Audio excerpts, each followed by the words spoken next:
ప్రముఖ సినీ నటి శ్రీమతి సంగీత గారి ప్రారంభించారు. ఐవీఎఫ్ చికిత్సలో 25% భారీ discount, free doctor consultation, free ultrasound scan. 49 అంటే సంతానం, 49 అంటే సంతోషం. Welcome to PTTV. ప్రస్తుతానికి మనం అయితే సింగనగర్ డాబాకోట సెంటర్లోనైతే ఉన్నాం. ఏదైతే ఈ వరద బాధితులకి అన్నదానాలు కూడా చేస్తూ ఉన్నారు, వరద బాధితులకి సహాయ సహకారాలు కూడా అందిస్తూ ఉన్నారు. వణుకూరు నుంచి కనుక చూసుకున్నట్లయితే శ్రీనివాస్ గారు వచ్చారు. ఎలాంటి సహాయ సహకారాలు అందిస్తున్నారు అనేది ఆయన మాటలోనే తెలుసుకునే ప్రయత్నం చేద్దాం. సార్ నమస్తే అండి. మేము గత 5 రోజుల నుంచి పెనమలూరు నియోజకవర్గం వణుకూరు గ్రామం, నా పేరు కొమ్మినేని శ్రీనివాసరావు, తెలుగుదేశం పార్టీ ప్రెసిడెంట్, గ్రామ పార్టీ. 5 రోజుల నుంచి వరద బాధితులకి డైలీ ఒక 600 మందికి 700 మందికి డైలీ ఇంటి దగ్గర నుంచి వండుకొని ప్రతి ఒక్కరికి మా సహాయం అందిస్తున్నాము. సార్ సుమారుగా 5 రోజుల నుంచి వస్తున్నా అంటున్నారు. సుమారుగా వచ్చిన అంటే వరద బాధితులకి ఎంతమందికి సహాయ సహకారాలు అందించారు? రోజుకి 600-700 మందికి పెడుతున్నాం బాబు. రోజుకి ప్రతిరోజు వస్తున్నాం, రేపు కూడా వస్తాం. సార్ అంత దూరం నుంచి మీరు సహాయ సహకారాలు అందించడానికి మీకు ఇబ్బందిగా అనిపించట్లేదా? మాకేం ఇబ్బంది లేదు. హెల్ప్ చేయడానికి కుర్రాళ్ళు కూడా అంతా ఫ్రీ. మా మనుషులందరూ ఫ్రీగా వచ్చి సహాయం చేస్తానికి ఉన్నారు. ఏం ఇబ్బంది ఏం లేదు. 15 మంది వస్తున్నారు రోజు, ఏం ప్రాబ్లం లేకుండా పెడుతున్నారు. మీకు ఎలా అనిపిస్తుంది ఈ వరద బాధితులకి సహాయం చేయడం? మీకు ఎలా అనిపిస్తుంది? మాకు ఇంకా వస్తే ఇంకా పెడతానికే ఉన్నాం, సంతోషంగానే ఉన్నాం, కానీ ఏం ఇబ్బంది పడతల్లా. వచ్చే వాళ్ళకి ఎంతమందికైనా పెడతానికే ఉన్నాం. మీ దగ్గర ఎవరైతే వరద బాధితులు అన్నాలు తింటున్నారో వాళ్ళ దగ్గర అంటే ఆ అనుభవం ఎలా ఉంది మీకు? వాళ్ళు ఏం చెప్తున్నారు? ఈ కష్టం చాలా ఇబ్బంది పడుతున్నారో, బట్టలు తడిచిపోయి అన్ని ఇల్లు మునిగిపోయి చాలా సఫర్ అవుతున్నారు. వాళ్ళకి చేసే సహాయం మనం వెలగట్లేంది. సరే, ఇలా ఇంకా మీరు చెప్తూనే ఉన్నారు 5 రోజుల నుంచి వస్తున్నామని. ఇంకా ఇలా ఎన్ని రోజులు చేయాలనుకుంటున్నారా ఏంటి మీరు? రేపు ఆదివారం వరకు చేస్తాం బాబు. చేసి ఇక బ్లడ్ కొంచెం తగ్గింది, పర్వాలేదు, కానీ వాళ్ళకి మనం ఏమి ఇచ్చినా రుణం తీరదు. అంత బాగా ఇబ్బందుల్లో ఉన్నారు. ఓకే, ఈ వరద బాధితులకి ప్రభుత్వం కానీ ఎలా స్పందిస్తుంది అంటే మీరు? ప్రభుత్వం నుంచి అయితే అసలు ఎంత సహాయం చేస్తుందో, ఫుడ్ కానీ, రైస్ కానీ, నూనె కానీ, నిత్యావసర వస్తువులు అసలు లోళ్ళు దిగుతున్నాయి.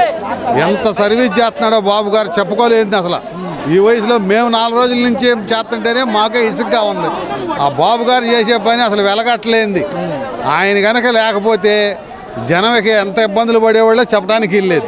అయితే డ్రోన్స్ ద్వారా కూడా ఆహారం అందించడం జరుగుతుంది సార్. అనేక రకాల అసలు ఇన్ని రకాల సౌకర్యాలు అయితే ఉన్నాయి, అన్ని రకాలుగా అందిస్తున్నారు గవర్నమెంట్ నుంచి. అసలు గవర్నమెంట్ ఒక్క మాట అనడానికి కూడా వీల్లేదు. మరి ప్రతిపక్షాలు వరద బాధితులకు ఆహార పదార్థాలు అంటూ కూడా ఒక్కళ్ళు కనపడతలే. ప్రతిపక్షం వాళ్ళు ఒక్కరోజన్నా మాకు 5 రోజుల నుంచి వస్తున్నాం, ఒక్కరోజు కూడా కనపడలే. ఊరినే ఎక్కడో ఒడ్డు మీద ఉంటాం, ఏదో 4 మాటలు మాట్లాడతాం, వెళ్ళిపోవటం. అయితే సహాయం చేసేవాళ్ళు కావాలి. ఎందుకు ప్రతిపక్షం అధికార పక్షం అవి కాదు. మనం పబ్లిక్కి సర్వీస్ చేసామా లేదా? పబ్లిక్ ఎవరు చేస్తున్నారు? గవర్నమెంట్ అసలు అనేక రకాలుగా చేస్తుంది సర్వీస్. అంటే డిప్యూటీ సీఎం పవన్ కళ్యాణ్ గారు ఇంతవరకు ప్రజల వద్దకు రాలేదు. ప్రజల ప్రాణాలు బోల్డ్ ప్రాబ్లమ్స్ వస్తాయి బాబు. జనం ఓకే క్రష్ అయిపోయి ఇబ్బందులు పడతారు. ఆయన వస్తే, పవన్ కళ్యాణ్ గారు వస్తే ఇబ్బంది పడతారు. ఆయన అసలు రాకుండా బయట నుంచి ఎంతో నెట్వర్క్ చేస్తున్నాడు. ఆయన మామూలు వర్క్ చేయట్లే. పవన్ కళ్యాణ్ గారు బోల్డ్ నెట్వర్క్ చేస్తున్నాడు. వాళ్ళ టీము, వాళ్ళ గత బోల్డ్ ఉంది వ్యవహారం. అయితే మరి వైసీపీ వాళ్ళు ఈ ఆరోపణలు మీరు ఎలా భావిస్తారు? అసలు వాళ్ళు చెప్పడానికి వీల్లేదు. అసలు వాళ్ళ వైసీపీ పేరు ఎత్తేనే తలకాయ నొప్పి.